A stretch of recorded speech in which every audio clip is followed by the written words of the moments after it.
Hey foodies, welcome to Livelovelaughrecipes.com. இன்னைக்கு நம்ம சேனல்ல நம்ம பார்க்க போற ரெசிபி என்னன்னு பாத்தீங்கன்னா ரொம்பவே டெலிஷியஸான சாஃப்ட் அண்ட் மாய்ஸ்டா இருக்கக்கூடிய குலாப் ஜாமுன் மிக்ஸ் வச்சு செய்யக்கூடிய கேக் தான். இது வந்து சாப்பிட நம்ம அப்படியே ஒரு குலாப் ஜாமுனை சாப்பிட்ற மாதிரியே இருக்கும். குலாப் ஜாமுன் பிடிக்கிறவங்களுக்கு கண்டிப்பாக இந்த கேக் வந்து ரொம்ப ஃபேவரட்டாக இருக்கும். ஏன்னா ஒரு ஸ்லைஸுமே பார்த்திங்கன்னா குலாப் ஜாமுன் சாப்பிட்ற எஃபெக்டே தான் இருக்கும். இது செஞ்ச உடனே காலியாகக்கூடிய கேக்கு. வாங்க ரொம்ப ஈஸியாக செய்யக்கூடிய இந்த கேக் எப்படி நம்ம செய்யலான்றதை பார்ப்போம். ஃபர்ஸ்ட் இதுக்கு நம்ம ஒரு பவுல் எடுத்துக்கலாம். அதில் இந்த மாதிரி ஒரு சீவை ப்ளேஸ் பண்ணிவிட்டு 3/4 கப் இருக்கிற குலாப் ஜாமுன் மிக்ஸை ஆட் பண்ணிக்க போகிறோம். இன்றைக்கி நான் வந்து ரெடிமேட் மிக்ஸ் தான் ஆட் பண்ணுறேன். கூடவே 3/4 கப் அளவுக்கு கேக் ஃப்ளார் இல்லைன்னா மைதா ஆட் பண்ணிக்கலாம்.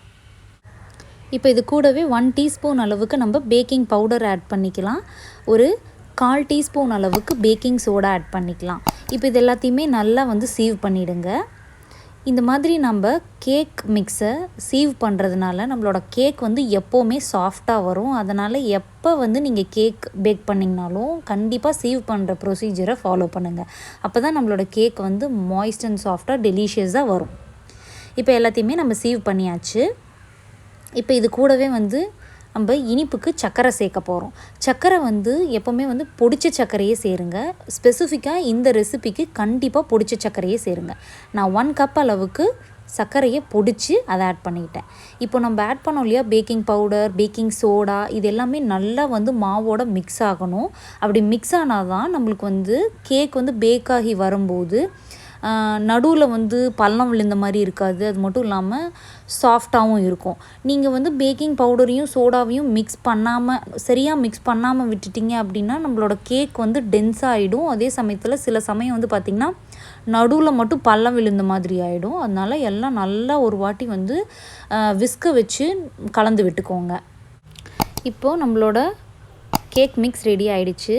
இதில் நம்ம 1/4 கப் அளவுக்கு வாசனை இல்லாத ஏதாவது ஒரு எண்ணெயை யூஸ் பண்ணிக்கலாம். நான் இன்றைக்கி வந்து வெஜிடபிள் ஆயில் எடுத்திருக்கேன். நீங்கள் ஆலிவ் ஆயில், சன்ஃப்ளவர் ஆயில் எது வேணாலும் யூஸ் பண்ணிக்கலாம். கூடவே 1 கப் அளவுக்கு பால் எடுத்திருக்கேன். நீங்கள் பாயில் பண்ண மில்க் கூட யூஸ் பண்ணலாம், இல்லைனா அப்படியே பாயில் பண்ணாத மில்க் கூட யூஸ் பண்ணலாம். But see to it that அது ரூம் டெம்பரேச்சரில் இருக்கணும். அது மட்டும் நீங்கள் செக் பண்ணிக்கோங்க. இப்போது எல்லாத்தையும் ஆட் பண்ணிவிட்டு இந்த மாதிரி நம்ம ஒரு லேடில் வச்சு தான் மிக்ஸ் பண்ணணும்.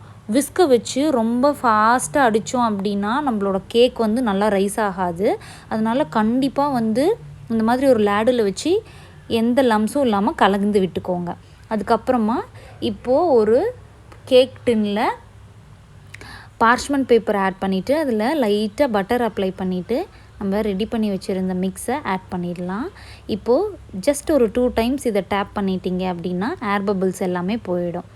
இப்போது மேலே டெக்கரேஷனுக்காக வேண்டி நான் கொஞ்சமாக வந்து ஆல்மண்ட் சிப்ஸ் இருக்கு இல்லையா, அதை யூஸ் பண்ணிக்கிறேன். வேணும்னா நீங்கள் வந்து ஆல்மண்டை வந்து சின்னதாக ஸ்லைஸ் பண்ணி அதை யூஸ் பண்ணிக்கலாம். கேஷ்யூஸ் யூஸ் பண்ணிக்கலாம். இது உங்களோட விருப்பம்தான், டாப்பிங் எல்லாமே. ஸோ உங்களுக்கு தேவையானதை ஆட் பண்ணிவிட்டு இதை நம்ம வந்து பேக் பண்ண போகிறோம். 180 டிகிரி செல்சியஸில் ஒரு 35 மினிட்ஸ் இதை நம்ம பேக் பண்ணோம் அப்படின்னா நம்மளுக்கு சூப்பராக ரெடி ஆகிடும். ஈச் ஸ்டேஜில் இந்த கேக் இப்படிலாம் இருக்கும் அப்படின்னு ஒரு 15 மினிட்ஸ் கழித்து பார்த்திங்கன்னா இந்த அளவுக்கு ரைஸ் ஆகியிருந்தது. லைட்டாக மேலே ப்ரௌன் கலரில் வந்தது. நீங்கள் வந்து ஒரு ஸ்கியூவர்ஸில் குத்தி பார்த்தீங்க அப்படின்னா ஒட்டாமல் வந்தது அப்படின்னா நீங்கள் எடுத்துடலாம். அவன் டு அவன் வந்து டைம் டிஃப்ரென்ஸ் இருக்கும். ஸோ ஒரு 30 மினிட்ஸ்லேருந்தே நீங்கள் வந்து கண்காணிச்சிட்டே இருங்க. சில சமயம் வந்து 35 மினிட்ஸை தாண்டி கூட ஒரு 2 to 3 மினிட்ஸ் எக்ஸ்ட்ரா ஆகலாம்.